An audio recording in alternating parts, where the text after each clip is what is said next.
Hey everybody, welcome to the show, Around the Nation, right here, TYT Nation. I'm your host, Jeff Waldorf.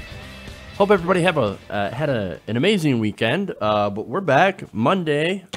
Got a good Monday show for you guys today. So we are going to talk about what's going on with the Gold Star widow. I mentioned that earlier. Can you believe it? Trump is now feuding with a widow. It's insane.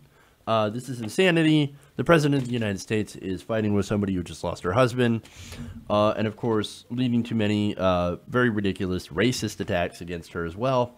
Then we have an interesting development in the Mueller case, the Mueller investigation looking into corruption. It appears they have targeted, or they are targeting, a Democratic lobbyist with possible criminal charges. So, or at least they're launching a criminal investigation that could lead to charges. Very interesting report on that. Then we do have the DNC, which is failing at raising money. We're going to talk about that. I'm going to talk why. There's a Politico piece on that that doesn't quite get it.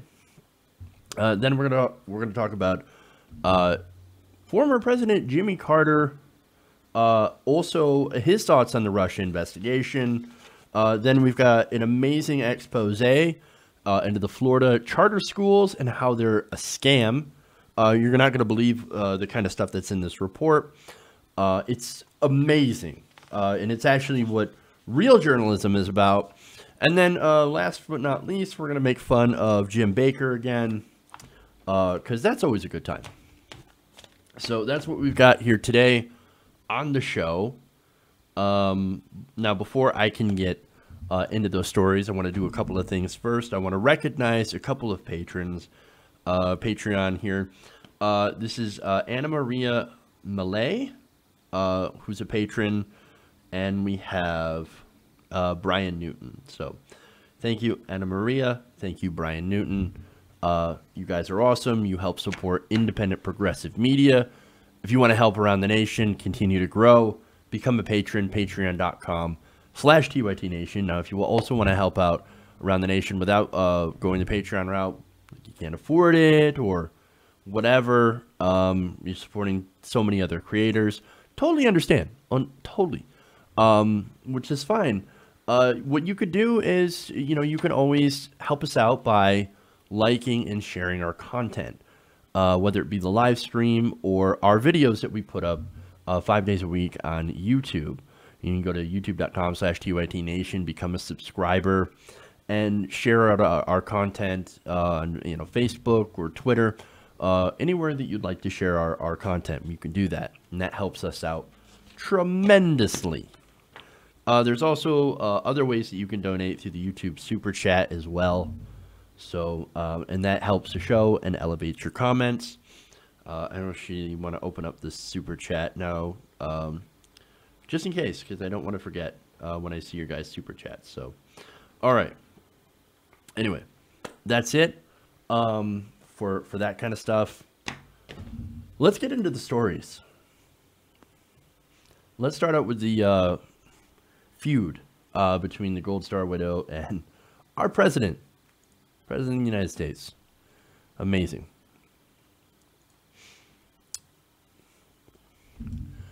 Now, Maisha Johnson is in a position that nobody should ever want to be in. Just weeks after burying her husband, she now has to defend herself against the President of the United States. This is an insane story. Now, basically, look, this has been going on for the last few days, and it gets very complicated. Nobody thought this would be so complicated, but that's apparently that's the kind of world we're in. Okay, now it started with Trump getting criticism that he wasn't addressing the 4 service members that were killed in a recent ambush in Niger. Now, Trump, he's like, no, I called the families, and it was very nice conversations. In fact, I called more families than Obama had called. Well, that set people into motion to try and look into that to see if that was true. Surprise, surprise, or not really surprising, it turned out to not be true. Now, these families, faced with that incredible lie, a lot of families came out and said, actually, no, I never got a call from Trump. I don't really care if I get a call from Trump, but I never got a call from Trump. And that also brought people who actually did get calls from Trump. And one of them was the family of LaDavid Johnson. Now, LaDavid Johnson is one of the people, the Green Berets, that were killed in this deadly ambush in Niger, which I don't even know what we're doing in Niger, but hey, you know, it's news to me. It's news to a lot of people, but we happen to be in tons and tons of places in which I don't know if we should be or probably shouldn't be, right? Now, during this call, Trump was apparently incredibly insensitive, saying that, well, you know, he knew what he signed up for, but I guess it still hurts. So, yeah. Now that, like I said, super, super insensitive, right? So now here's where it gets complicated and very, very political. Now, somebody who was there to hear this call was a congresswoman from Florida, Frederica Wilson. Now, Frederica Wilson apparently had close ties to this family before, and had overheard the call because she was in the car with Maisha Johnston and members of her family while they were on their way to go and pick up the corpse of her husband. Now, she gets this call, right? And she's very upset by it, okay? So now, afterwards, Congresswoman Wilson decides, okay, well, look, I'm going to go on TV, and first off, I'm going to push back at the fact that President Obama, what President Trump was saying about President Obama not calling Gold Star families, well, that was patently untrue. And I'm going to show you why. And also, I'm going to tell the story of this woman, of a call that I just happened to overhear because I was in the car with them, of Trump being incredibly insensitive to a widow of one of our troops. So now, that, of course, causes Trump to send out first John Kelly to share his own story, to make this even more political, to call out Frederica Wilson. And like I said, the whole thing is bizarre. Over the weekend, Trump was like, oh, wacky Congresswoman Wilson, she was lying. This whole thing is fake news. And after all of that, the widow, Maisha Johnson, decides that she's going to go on Good Morning America and she's going to speak out. Let me show you that. There are also a lot of questions about the phone call you received from President Trump. I know you were in a car to the airport. Tell us what happened next.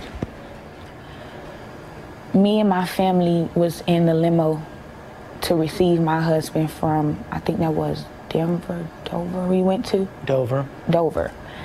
And we was literally on the airport strip getting ready to get out. And he called Master Sergeant Neil's phone.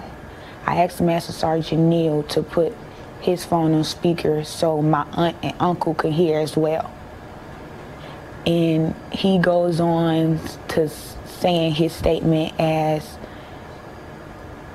what he said was... The president. Yes, the president said that he knew what he signed up for, but it hurts anyways. And it made me cry because I was very angry at the tone of his voice and how he said it. Like he couldn't remember my husband's name. The only way he remembered my husband's name because he told me he had my husband report in front of him. And that's when he actually said LaDavid. I heard him stumbling on trying to remember my husband's name. And that what hurt me the most, because if my husband is out here fighting for our country and he risks his life for our country, why can't you remember his name? Damn. Now, okay, look, that's powerful. And this is obviously a terrible situation, right?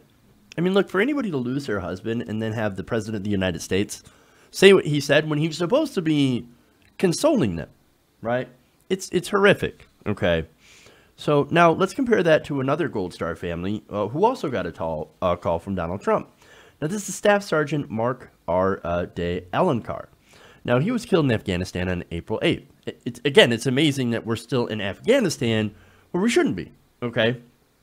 Nonetheless, we have our service member still in Afghanistan, and one of them gets killed on April 8th. He was actually one of the first ones that got killed this year. Now, his wife, Natasha Alencar, got a call from President Trump on April 12th.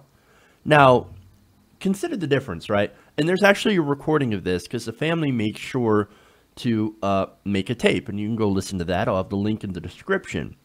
But basically what he said is, I'm sorry to hear about the whole situation. What a horrible thing. He's an unbelievable hero, and you know all the people that serve with him are saying how incredible he was.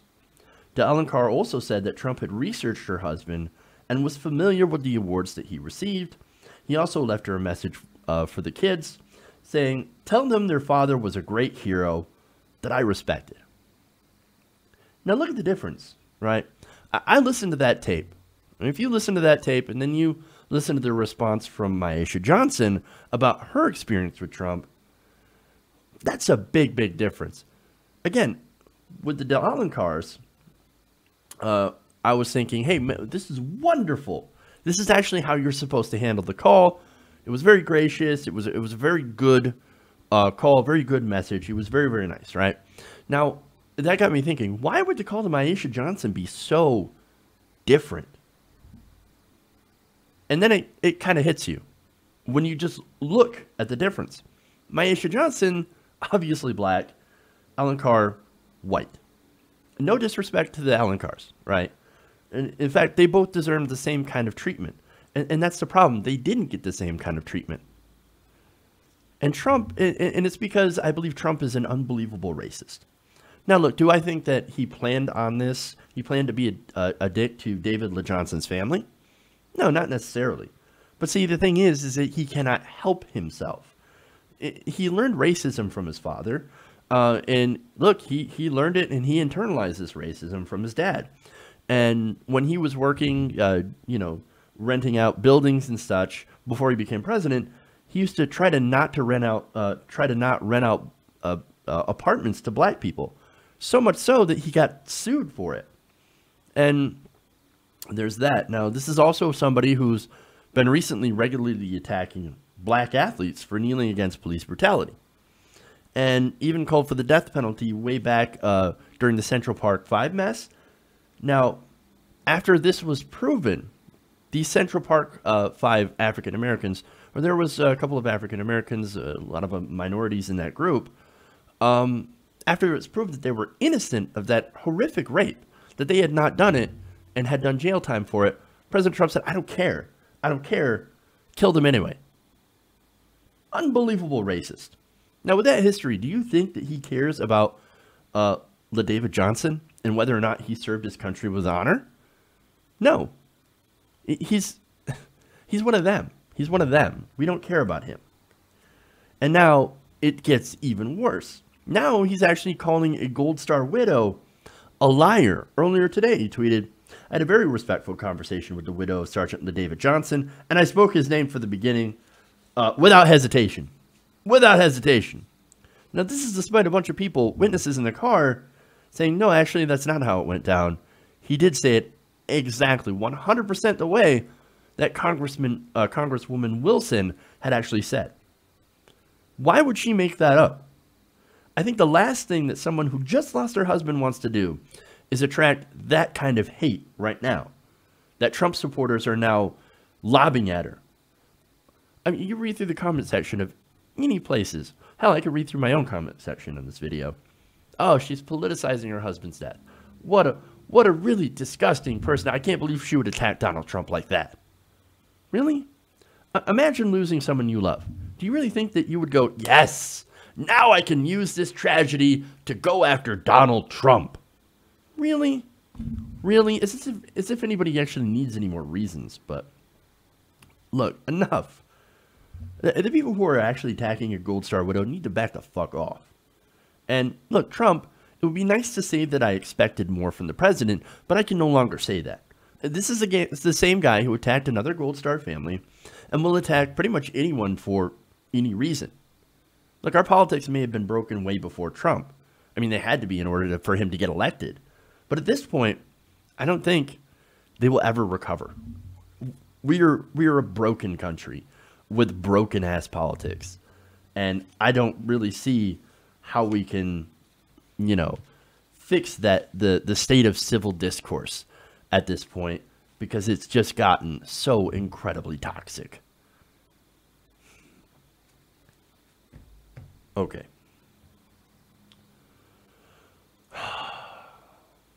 Let's move on.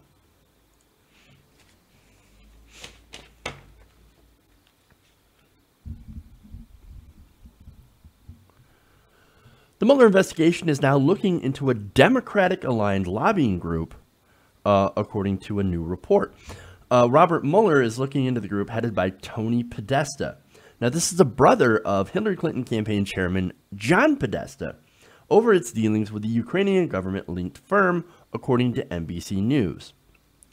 Now, wait a minute. I thought the mainstream media wasn't covering any part of the Mueller investigation that has to do with Democrats.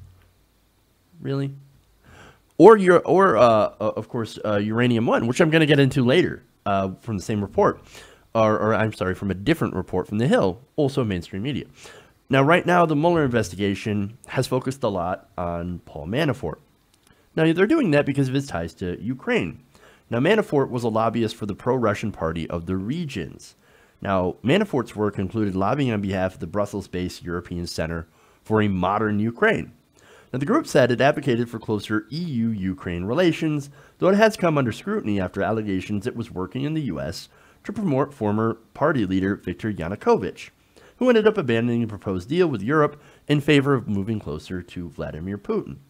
So what we have here is we have Paul Manafort, who worked on behalf of this guy, got paid, didn't tell anybody about it, and now we have new information that the Podesta group had essentially been doing the same thing.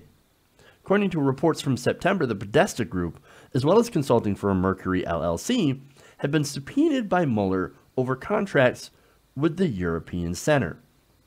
Now, that's of course, group that advocated for, like I said, EU-Ukraine relations. Now, the prosecutor, Mueller, is now reportedly conducting a criminal inquiry into Tony Podesta and his group for failure to register as a foreign agent, which is compulsory when lobbying American lawmakers for another country, as it seems like they did, and as it might also be the case with Paul Manafort. Now, the Podesta Group had belatedly filed foreign agent paperwork this spring, followed by Manafort this summer. So again, we have a Trump guy, and we also have on the other side somebody who donates heavily to Democrats, both lobbying on behalf of a foreign country, that's lobbying our politicians on behalf of a foreign country and not disclosing that. And that is, of course, against the law. Now, it gets more interesting, as now we have ties to Uranium One. Now, records at OpenSecrets.org showed the lobbying group also received $90,000 from that company, Uranium One. Now, I seem to recall that being in the news lately. If you haven't heard about Uranium One, it happens to be that Russian company that now controls 20% of the United States' uranium. Now, here's the scandal that was detailed in a 2015 story by the New York Times. Now, it was written by Joe Becker and Mike McIntyre. Now, that story revealed that leaders of the Canadian mining industry that built, financed, and eventually made the sale of what would become Uranium One to Russia were also big donors to the Clinton Foundation. According to Axios, since uranium is considered a strategic asset with implications for national security, the deal needed approval from several U.S. government agencies. Becker and McIntyre note that the State Department, then run by Hillary Clinton, was among the agencies that signed off on the sale. So yes, the agency, the State Department, was like, oh, you want access to 20% of the uranium in the United States? Done. Not a problem. Now, those contributions, sorry, getting ahead of myself, Canadian records also show that Moscow gradually took over Uranium One from 2009 to 2013.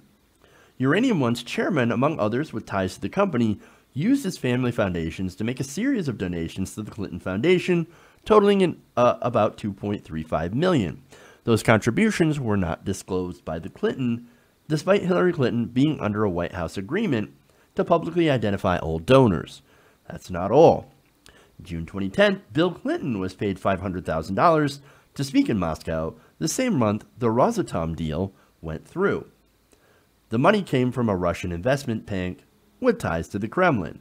So that is Russian money that went straight into the pockets of the Clinton family. I wonder if the Russians were trying to influence anybody. No, of course not. Inconceivable. Now it gets even worse. Recently, in The Hill, they published a bombshell report from John Solomon and Allison Spann that said the FBI had evidence as early as 2009 that Russia had used bribery, kickbacks, and extortion to get a stake in the U.S. atomic energy industry. However, the Obama administration, who knew this, allowed the deal to move forward anyway. So this is obvious corruption, and it goes both ways. There's corruption on the Democratic side, and there's corruption, surprise or not really, on the Republican side when it comes to Trump, Manafort. Look, do I think that Trump, Manafort, and his Russian friends made a deal with, or do I think Manafort and his Russian friends made a deal with Trump? Yes, I actually do. Do I also believe the Russians tried to influence the Democrats through Hillary Clinton and the Clinton Foundation as well? Absolutely. Absolutely. I got news for you. Both parties are corrupt. Yes, they're going to take money from people. It doesn't matter who. If it goes into your pocket, if it goes into their pockets, man, they're going to take these deals, right? Now, that makes sense. Why? Because if Russia sought to influence our elections, they wouldn't just do it on one side. If you're smart, you try to bribe both sides. This is corruption 101. And it's no surprise to find Podesta's lobbying group smack in the middle of this, benefiting from Ukrainian money. Ukrainian money that you could probably tie back to the Russian government. Now, like I said before, once Mueller's investigation turned into one about financial corruption, that is one that became a real investigation. And now it continues to be a real investigation. Again, they don't care who is getting the money, who is giving the money. Hey, did you not disclose the fact that you were getting money, that you were basically lobbying our government on behalf of a foreign government and trying to spread influence, trying to influence our government and the decisions that they make? Well, no, we didn't do that. Just like Paul Manafort, this Podesta, the Podesta group also did not do that. Again, corruption. They go and retroactively do it and say, no, we're okay. We filled out the paperwork a little late, a few years too late. Not a problem. No, that's a serious problem. And again, this whole thing, again, yes, they tried to influence our elections. Now, were they successful? That is a completely different question. I've said time and time again that I do not think that they were all that successful in moving the needle in the 2016 election. But regardless, do you really want foreign agents and foreign companies and foreign governments influencing what we do on our own domestic policy? Not really. Not necessarily. And that's why this corruption has to end. Now, as far as the investigation is going, it's going to be very, very interesting to see where this goes, especially now that there is a criminal probe into the Podesta group. And, of course, to see how that applies to Manafort as well, and whether or not Trump or the Clintons were personally involved, and if so, to what extent. So look out. Both parties, both people are being, are starting to get connected and drawn into this with all of this foreign money and all of this foreign corruption. And we'll see how far Mueller goes and who exactly gets implicated and at the end of the day, punished. So, like I said, hold on, because it's going to get real interesting. Okay.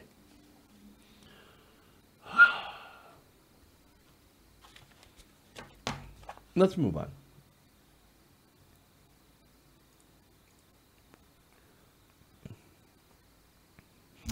Now, in the wake of the disastrous 2016 election, where not only did Hillary Clinton lose against Donald Trump, but Also, the Democrats faced losses all across the country. And during the Obama years of over 1,000 seats, the DNC is facing a big, big problem. They're running out of money. According to Politico, many donors are now refusing to write checks, and on-the-ground operatives worry that they do not have the resources to build the infrastructure they need to compete effectively in next year's midterms and the run-up to 2020. Now, what's interesting about this is while the DNC is not getting a lot of money, the individual candidates actually are. Individual candidates are facing record hauls. But as far as them giving to the DNC, no. The donors large and small are, according to Jane Klebe, who's Nebraska party chair, quote, are so over the party. And look, I can understand why. How do you support a party establishment that has shown so much resistance to actual change? And their whole refusal to address the reasons why they lost so many seats, again, not just during the Obama years, but in 2016 as well. I mean, you can't just polish up a turd and expect everyone to embrace it, especially the small donors. What you need real change. And unfortunately, Tom Perez was installed as a bulwark against that change. And even more unfortunately, there's people still in the DNC that don't understand, that just don't get it. One told Politico that the DNC reboot under Perez has taken longer than anticipated, in part because of the sheer scale of the undertaking. That is set of a range of party operatives, donors, and elected officials. They also say it's a very legitimate concern, not being able to raise money. Interesting. Now, speaking of infrastructure, right? Well, we recently just had a purge of Bernie Sanders people from the DNC who are actually going to help you to be able to do that. Not only did they purge Bernie people from the DNC, they also appointed Hillary Clinton people to positions of power, especially when it comes to managing the money. And speaking of the money, let's talk about that.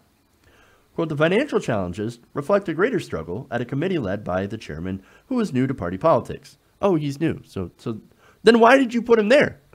Why appoint him if he's so new and doesn't know what he's doing? Maybe they should have picked Keith Ellison, who was also running.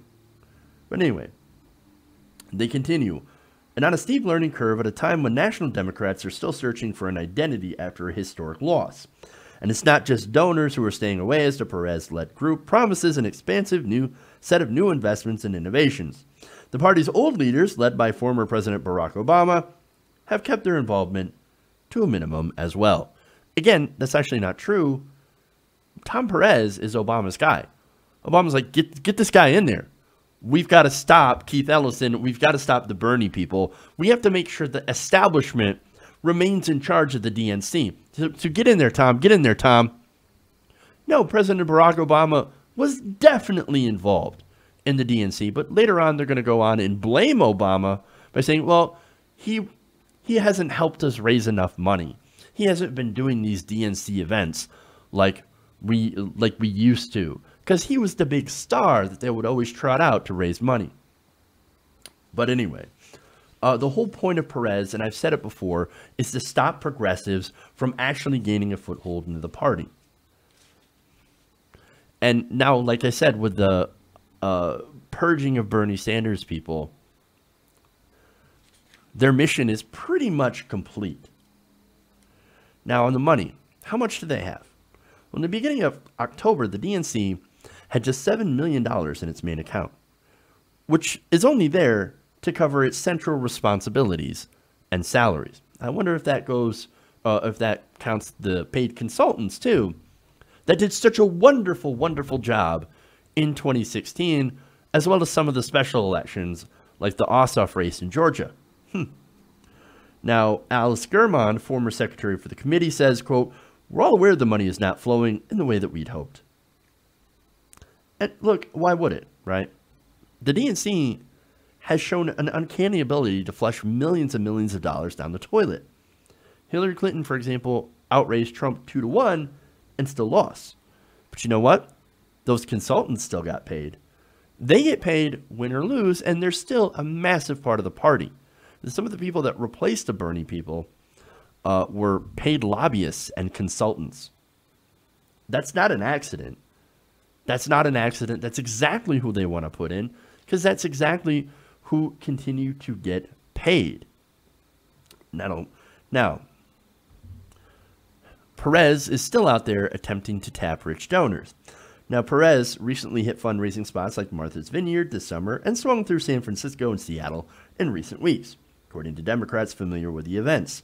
Perez is also visiting secondary money destinations, including a planned stop in North Carolina later this month. Because again, well, we've got to go and try to beg rich donors for money because we're not getting any sort of donations anywhere else. We're not getting it from the small donors. We're not getting it from the medium donors. We've got to beg the rich donors. Please help us out. We're so broke. Well, how has he been greeted by these rich donors? Party officials involved in fundraising say donors repeatedly turned them away with a try again next year, especially since it became clear that there won't be an official party autopsy from 2016. No party autopsy. No, it's funny because when the Republicans lost in 2012, they came out with an incredibly scathing party autopsy of their own party. Hey, that said that we need to go and appeal to Latinos. You know, we're being, we can't rely on just white so-called working class people. What we need is we need to expand the party. This is what we did wrong. Now, did we see that from the Democrats? No.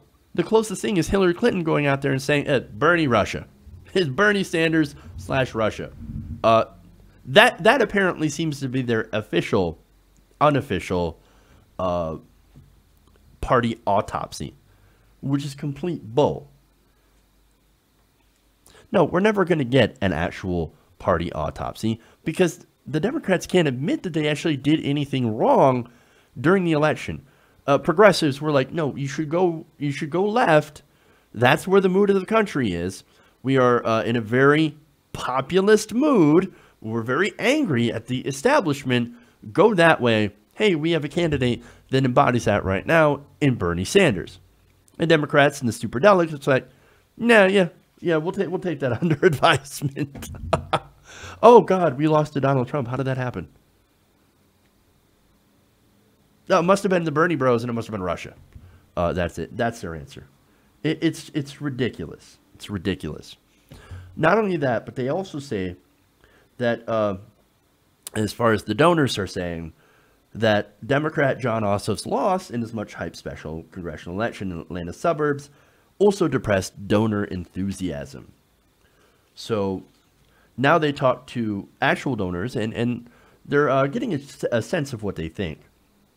Now, Northern California attorney Guy Saperstein, part owner of the Oakland A's and a prominent funder of progressive causes and candidates, says, quote, I made it pretty clear that I don't want to donate to the DNC, DCCC, or the Senate counterpart, so they have not called me. He also says you can't just go in, you can't just go to donors and say, support me, I'm the DNC. You have to rebuild the credibility, and that's according to a longtime Democratic donor and DNC member. Now that, of course, is going to be really, really hard, because in order to rebuild credibility, you have to have trust. Now, in order to actually do that, you have to first admit that you made a mistake and that you actually want to change. Recent actions in the DNC show that, no, they don't want to change. Nobody trusts the DNC because of what they did under Debbie Wasserman Schultz. She and the party overwhelmingly favored Hillary Clinton, and in doing so, they actually slanted the primaries towards Hillary Clinton.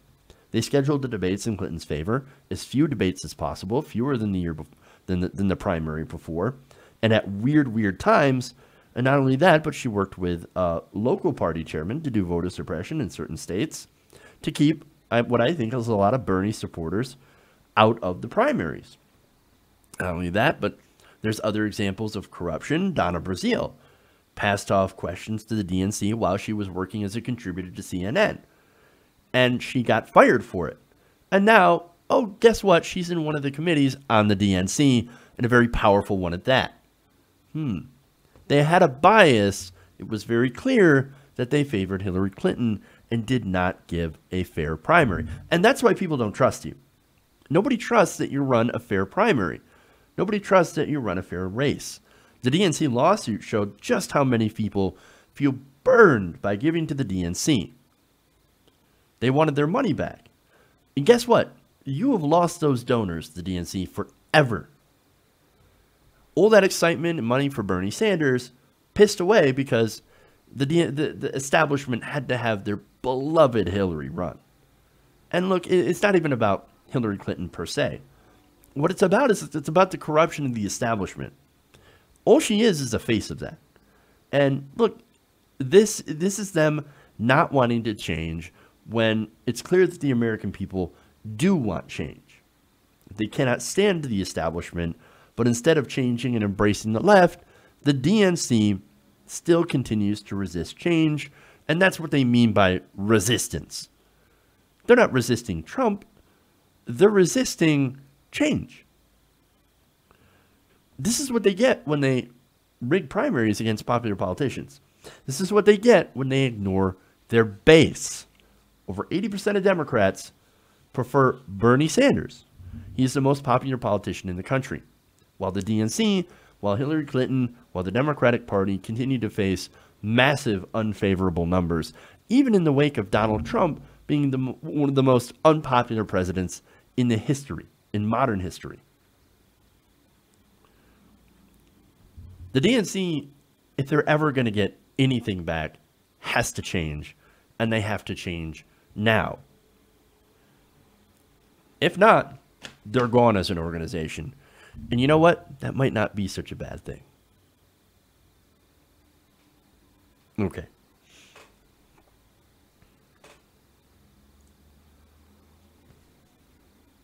Let's go on to our next story.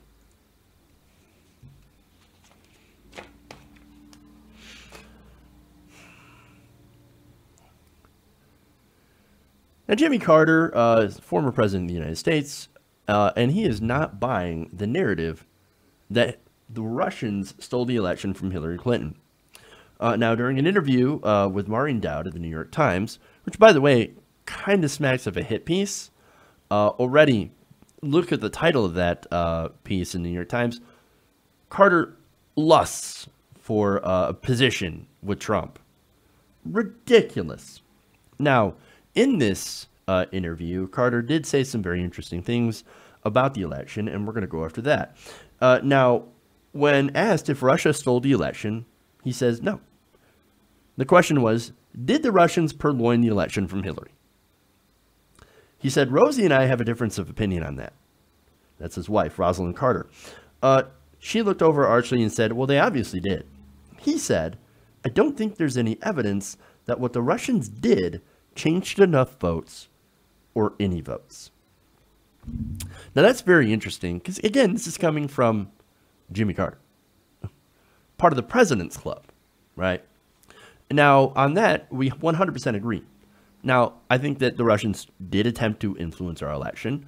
I think countries routinely try to influence each other's elections. Now, as far as the impact that it had, I don't think it had any. And so, like I said, I agree with Jimmy Carter on that. And there's really not a lot of proof that this Russian attempt to influence the votes actually did. And there's no evidence that I can tell of Russia actually changing and hacking the votes to change the totals. Now, I know there's going to be a lot of people out there saying, but yeah, no, you're wrong. You know why? Well, I have proof. They lost. Hillary Clinton lost. Therefore, obviously, whatever the Russians were doing worked. Well, look, that's lazy logically. And let me tell you why. First of all, just saying, well, this is causation, right? Hence, the Russians attempted to influence the election. That is why Donald Trump had won. Again, super, super lazy, right? And there are other reasons to actually explain why Hillary Clinton had lost. Now, the reason that some people don't want to use those other reasons is basically what it does is that it allows you to ignore the problems that were inherent in the candidate, who was seen as untrustworthy and for the rich and powerful. Now, she was part of the establishment, and if you didn't notice, the nation has been in a very populist, anti-establishment mood. Now, Donald Trump he's a con man. He's a salesman, right? So he comes in there. He says, well, you know what? I can basically pass myself off as anti-establishment, anti-Wall Street, anti-Goldman Sachs, and anti-corruption. Hey, look at crooked Hillary with her deals with Goldman Sachs, doing those speeches. She doesn't represent you. I'll represent you. Now, in reality, Donald Trump has shown that he is every bit as an establishment tool as Hillary Clinton would have been. Perhaps more so, putting the entirety of Goldman Sachs onto his cabinet. He now has the richest cabinet in history, and an open contempt for poor people. Oh, I wouldn't let poor people serve on my cabinet. No, you can't do that. Open contempt for the poor, right? But there were people, a lot of people out there, who actually believed him, and they wanted an alternative to the establishment, which is what he was offering. Now, the Russia hacking narrative ignores the entirety of the populist uprising and basically says, well, it wasn't Hillary's fault. Hillary Clinton ran a perfect campaign, but it was the dastardly Russians that were getting in the way. And what it does is that it also absolves the Democrats of their rightward shift. Now, Miss Carter, with all due respect, she says, no, I do agree. Russia did hack and did influence the election successfully. She said the drip, drip, drip about Hillary. And that was her main argument. Now, I'm assuming that means that's all about WikiLeaks. And again, with all due respect, whether it was hacked by Russia or not, and again, nobody can really 100% prove that, what was in those emails are 100% true. The Clinton campaign was doing and saying exactly what was in those emails. They can't even deny it anymore, okay? That was not fake. Those were not fake news. That was real. And on that, I remember talking about how I didn't think the emails had much of an impact either. Because really, what they did is that they backed up what we already thought about Hillary Clinton and the Democratic Party. That they had sold out to Wall Street and only cared about their wealthy donors. The Democrats were not planning to lead the country on a progressive path, and they actively stopped Bernie Sanders. What they wanted to do was to continue on the path that already made people like Hillary Clinton extremely wealthy and very, very powerful, and do so probably at the expense of those who continue to not be her wealthy donors, or those who are not her wealthy donors. Now, Trump, I understand he's taking that to an extreme and using government to basically benefit himself and his cabinet. And look, in many ways, Hillary Clinton would have actually been a lot better than Donald Trump, and I don't dispute that at all. But like I said before, Trump is a snake oil salesman, and when it came a choice between his snake oil, what he was promising, and Hillary Clinton saying, yes, I am the establishment, because the establishment is awesome. People in the Midwest, well, they thought, hey, you know what? I'm being crushed. I'll take my chances. The Russians did not do speeches for Goldman Sachs. The Russians did not cause Bill Clinton to do welfare reform that massively impacted black families. The Russians didn't make Clinton do deregulation that Hillary Clinton had supported. The Russians didn't put $3 billion into the Clintons' pocket. That was Wall Street. That was big business. That was them cashing in on the fact that Bill Clinton had been president and had forged alliances with big corporations. So with all due respect, I don't agree with Mrs. Carter, but I do totally agree with Jimmy Carter. And where I do agree with Mrs. Carter is her vote for Bernie Sanders. In the interview, he noted that in the primary, quote, we both voted for Sanders. As many problems we had with Jimmy Carter's presidency, his post-presidency has actually been pretty great. He is the only president in the so-called President's Club who actually realized that Bernie would have won.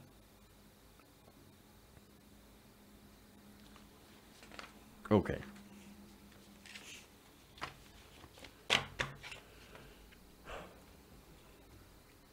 Just a reminder for anybody who's still watching, please give us a like and a share because we've got more show for you.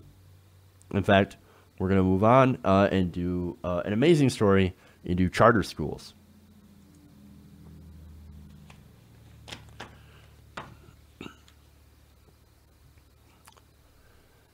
The Orlando Sentinel with a great investigation and report into Florida's school voucher program. Now, reporters Beth Cassab, Leslie Postal, and Annie Martin recently published a 3-part Schools Without Rules expose on Florida's nearly $1 billion tax credit scholarship program. Again, that takes our tax money and basically puts it in a school voucher for people to go to school. Now, again, the problem with that is that it takes money from public schools to go and put it towards private schools. Now, that program now serves about 140,000 students at nearly 2,000 private schools.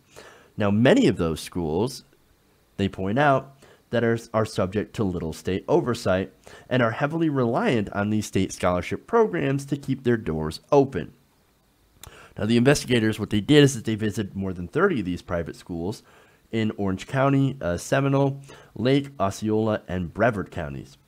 Now, they also reviewed thousands of pages of public records, and they interviewed dozens of parents, private school operators, and state officials, as well as policy experts. Now, they found some really disastrous findings. And to be honest, I think it would be surprising for a lot of people, but not so surprising for those who understand the dangers of privatization and what that actually means. Now, they found that because of lack of regulation, some students had hired teachers without college degrees, held classes in aging strip malls, and had even falsified fire safety and health records. Now, the full report, I'm going to put it in the description of this video. I definitely suggest that you read it. Highlights all of these different things and how they could actually do this with such little regulation. Now, some of these schools these classrooms were incredibly dangerous. The Sentinel found scholarship students in the same office building as Who's Next Bail Bonds, a Colonial Drive daycare center, and a school near Winter Park that was facing eviction and had wires dangling from a gap in the office ceiling, and a library with no books, computers, or furniture. I believe there was also classrooms had in a building that was facing that was actually condemned. Oh, what a disaster. That's what some of your private school voucher money is going to. That is taxpayer money that could have actually went to public schools. Now, at least 19 schools submitted documents since 2012 that also misled state officials about fire or health inspections, including some with forged inspectors' names or altered dates. 8 of the schools still received scholarship money with the state's blessing. So that is, like I said, incredibly dangerous and against the law. Why would you ever put a kid in that kind of school? Well, you wouldn't normally do that. Any parent, you ask any parent, like, "Oh my God, this is horrific." No, this is why these schools had to lie, because they still wanted to get that sweet, sweet scholarship money, and that's also the kind of condition that leads to that deregulation ends up leading to. Now, if that's not bad enough, some of the cases even get more disturbing. Now, Samuel Vidal, who ran one of the private Christian schools in Brevard with his wife, shut down his campus last year after a student told police that he had lifted the shirt of a 15-year-old student and put his mouth on her breast. Whoa, man. So this guy had a school, so-called Christian, with a so-called Christian school, and he's like, "Yeah, I'm just going to put my mouth in her boob." What a disgusting pervert. This person is obviously underage as well. So now that did, surprisingly, that did not stop Vidal from winning approval from the Florida Department of Education to open a new private school in Palm Bay and collect nearly $200,000 in state-backed scholarships. So he gets caught doing that, or accused of doing that. They close the school down. He doesn't get the scholarships anymore. So he just goes and opens a new one. That's insane. And even after, it gets worse, even after Vidal was charged with felony lewd or lascivious molestation, prompting state officials to pull scholarships from the second school, it approved yet another school this year with ties to Vidal. So that's more taxpayer money going to enrich the family of a pervert. pedophile. Damn, dude, that is disgusting. And again, unfortunately, thanks to lax regulations, the Florida government can't do a lot about it. Now, that's despite massive complaints by a lot of parents who had went to these schools. According to the report, a parent in Bradenton was upset that a school assigned her 8th grader an elementary level worksheet on clocks and telling time.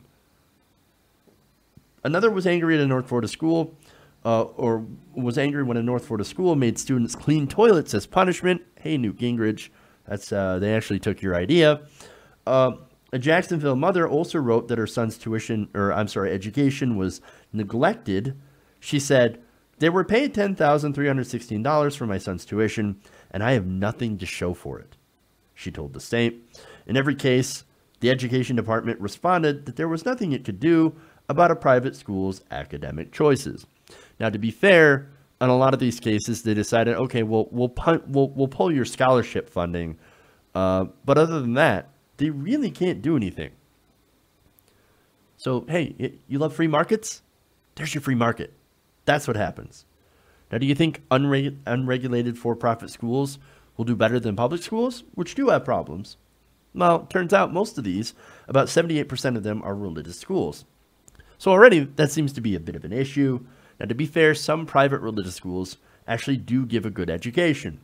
But a lot of the times, it turns out their results are subpar. And we learned that in Michigan with Betsy DeVos is now our education secretary, her push to privatize schools here in Michigan. Now, they found that more than 70 schools in Florida of about 280 studies showed declines in students' math or reading skills. And there was a separate study released last month by the Urban Institute, found that the tax credit program increased the rate at which students go on to enroll community college by about 15%, though the authors said that those results were tempered because the scholarships did little to boost the likelihoods students actually earned a degree. So again, not a lot of great results.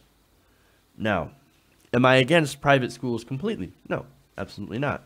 Am I against private schools receiving government money in the form of vouchers? Yes, I am against that. Now, I know some of you who are, advocates for what they call school choice. And you're going to say, well, but Jeff, why are you punishing poor minority students and keeping them from accessing better schools? See, these vouchers will allow you to choose your own school. So people who are in the worst neighborhoods that don't have good schools, well, they can choose a quality school, right? Well, again, first off, a lot of studies show that these are not better schools.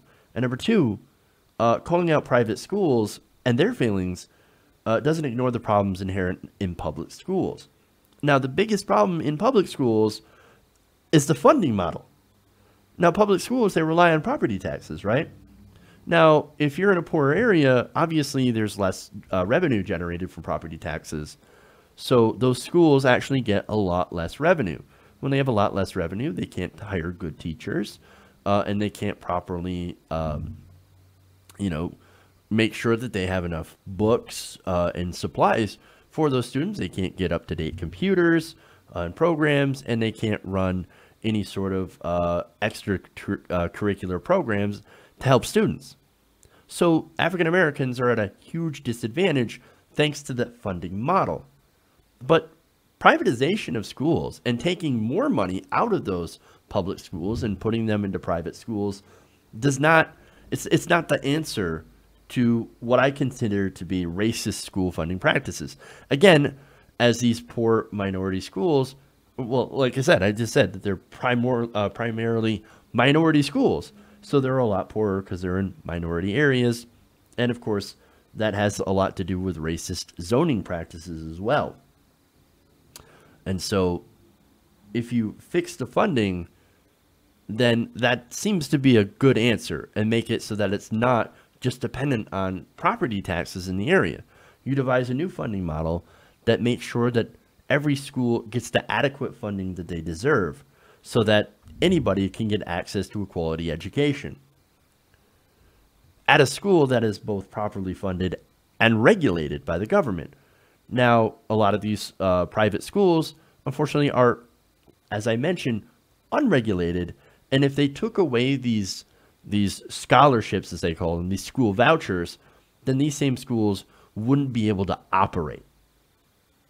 Now, instead, what we're doing under Betsy DeVos is taking that funding, more of that funding away, putting into private companies with little to no oversight and profit motives that shift the focus away from actually educating children into basically padding their own bottom lines. And that is something that I will never get behind. And that's why private schools are fundamentally, at least publicly financed private schools, are fundamentally wrong.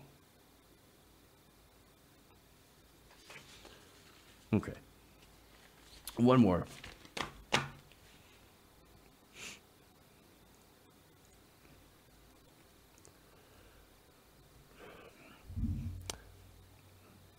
Fundamentalist pastor Jim Bakker thinks that people are attacking Trump because he loves Jesus too much.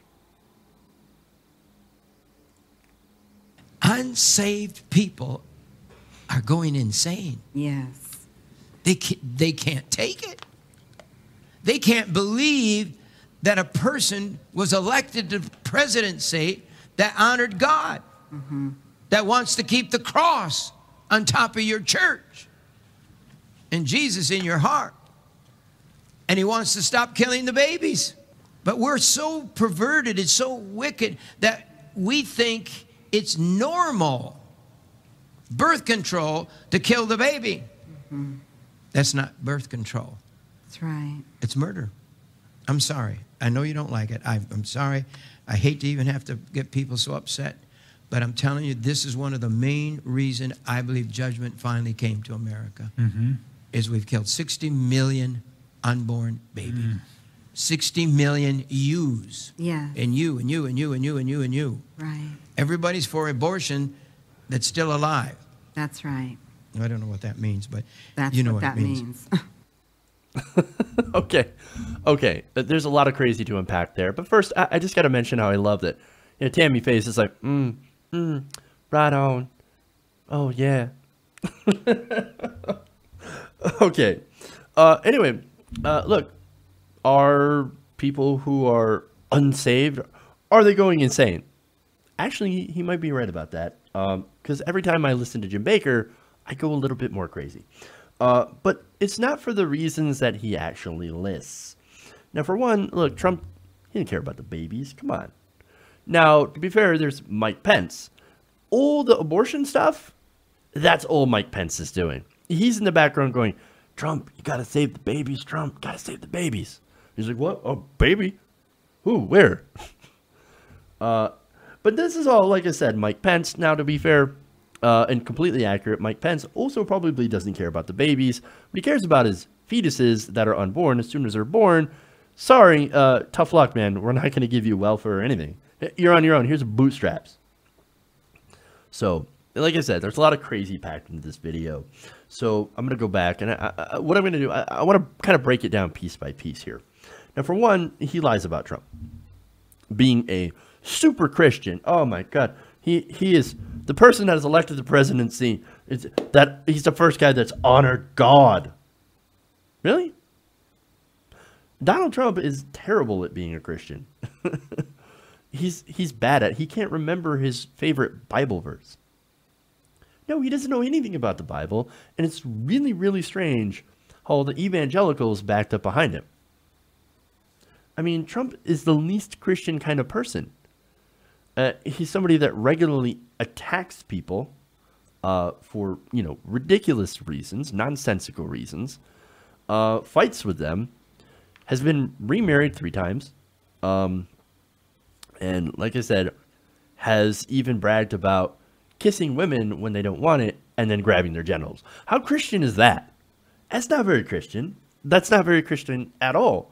But again, these people, I guess they bought into the snake oil. I don't understand why evangelicals love Trump so much. Maybe they were looking for somebody who was the anti-Jesus, the literal. I'm not saying he's the Antichrist, but when you look at his positions, yeah, he would be, I guess, considered antithetical to those positions. But anyway, as far as other presidents are concerned. You do know that all the presidents have been Christian. I mean, we've never had a Muslim president, despite what InfoWars wants to tell you. Obama, not a Muslim. We've never had an atheist president. They've all been self-professed Christians. So you could say the same about pretty much any president saying, oh, we honored God and wants to keep that cross on top of your church. Yeah, that's pretty much true with every president because, hey, guess what? We all believe in freedom of religion, which means keeping the cross on top of your church. Which, by the way, I don't understand why people think that that's actually threatened. Christians are still a majority in this country, despite, levels of worship actually and membership in the churches falling off. You're still a majority. You're still about 70 to 80% of the country. Nobody wants to take the crosses off your churches. All we want you to do is to keep the crosses out of the women's vaginas. That's all we're asking. Not only that, but look, what this is about abortion, okay? And look, this is because they've lost the other parts of the culture wars. And why? And this is why they're doubling down on abortion. It's the only thing they got left. Now, do I like abortion personally? No. And that's one thing the right wants to throw out. Oh, the liberals, they love killing babies, they love abortion. No, actually, we don't like abortion. But look, I'm a dude. I think it's fairly obvious. I can't tell somebody who is not a man what they can and can't do with their own parts. I can't tell anybody what to do with their own parts, and I don't want to. And you know what else I don't want telling people what to do with their body parts?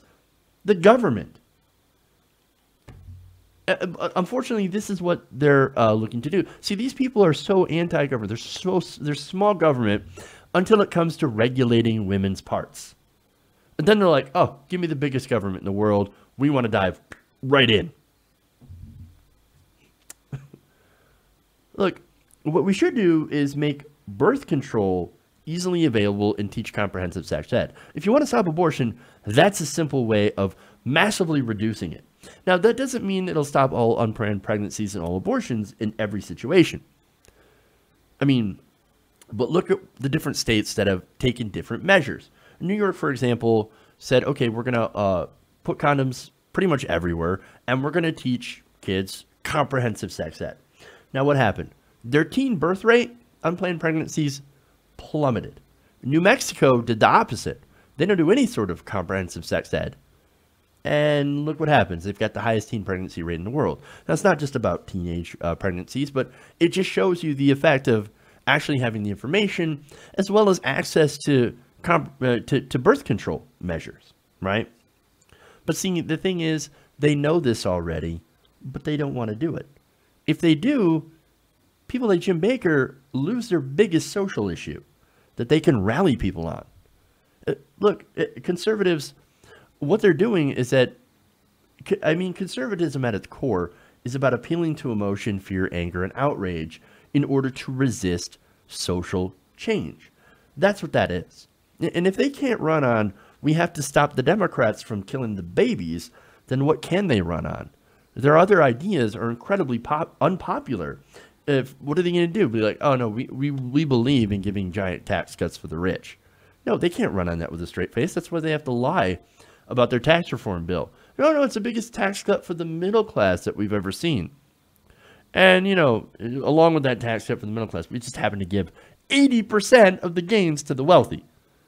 But we're for the middle class. No, they have to lie about these things, and they have to obfuscate. Or else they lose a lot of people. They have to outrage them and mislead them, okay?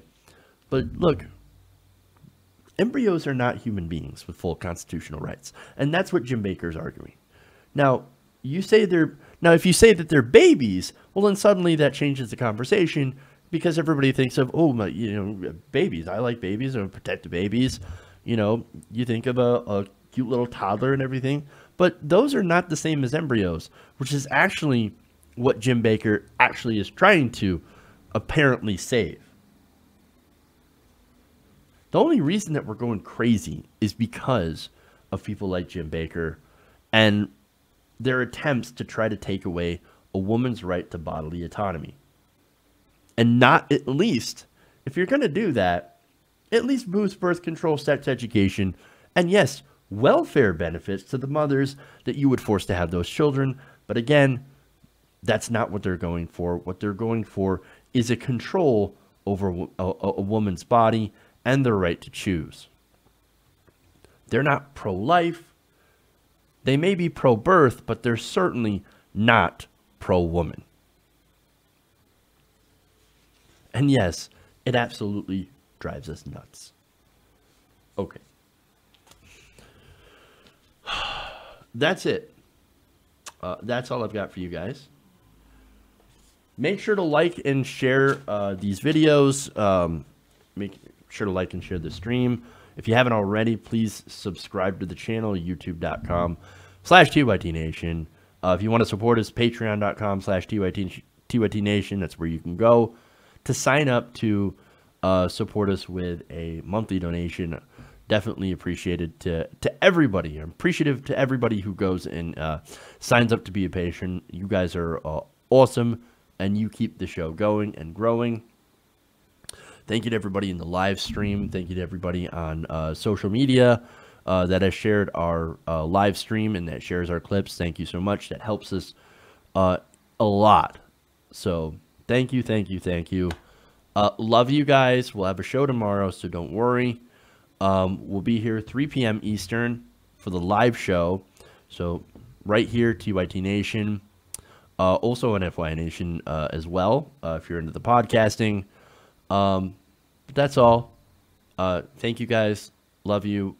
And remember, change begins with you. Good night, TYT Nation. We'll see you tomorrow.